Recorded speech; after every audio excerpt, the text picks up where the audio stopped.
it's me, Angela. I thought I'd show you today one of my favorite recipes to make when I'm meal prepping my lunches for work. This is one of my favorite bariatric-friendly chicken recipes because it's simple, healthy, tasty, and you can change the flavor depending on what sauce you add to it. So I start off by heating a pan with a little bit of extra virgin olive oil, about 2 tablespoons, and then I place pre-sliced chicken breast into the pan, making sure that it all touches the pan. I like to get the pre-sliced chicken breast strips because I don't want to take the extra time to slice it myself and to dirty even more dishes. Once you have the chicken down in the pan, you can add some really simple spices like salt, pepper, garlic, anything else that you like. I usually do salt, pepper, garlic, sometimes onion, flakes, and a little bit of cumin.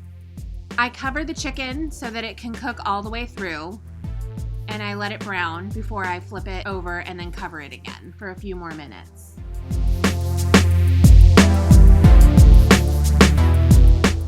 One of my favorite kitchen shortcuts is to use these kitchen shears. For years, I wondered why there were scissors in my knife block, and one day I finally figured it out. These are awesome for cutting up the kids' food or for just cutting up the chicken in the pan. I'm all about not dirtying extra dishes and creating more work for myself, so cutting the chicken directly inside of my dish is a huge time saver for me. Once my chicken is cooked and cut up, I add sliced bell pepper strips. I think you're sensing a theme here, hopefully. I buy the pre-cut bell pepper strips from the freezer section. 1, because it's already cut, and 2, because you get all of the colors and it's the equivalent of several bell peppers, but for around $2.99 as opposed to $1 per bell pepper if you buy them fresh in the produce section. Bell peppers are loaded with antioxidants and other nutrients like vitamins A, C, and the energy-producing Bs. 1 cup of bell pepper is around 28 calories. I also add riced cauliflower into my chicken and bell pepper mix. Cauliflower gives a really good rice-like texture. It gives the food some more body, but cauliflower is also loaded with nutrients like fiber, vitamin C, vitamin K, B6, potassium,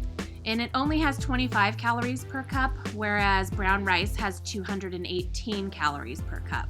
And taste-wise, the textures are somewhat similar.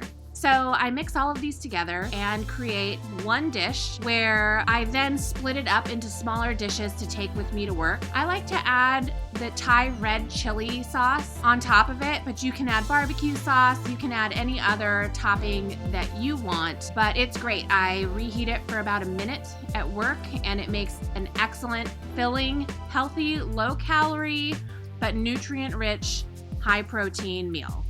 Thanks for watching. I hope you enjoy this recipe. If you have any questions, tips, tricks, any other shortcuts or time savers that you want to share with me, I'd love to see it down in the comments below. Thanks, and don't forget to like and subscribe.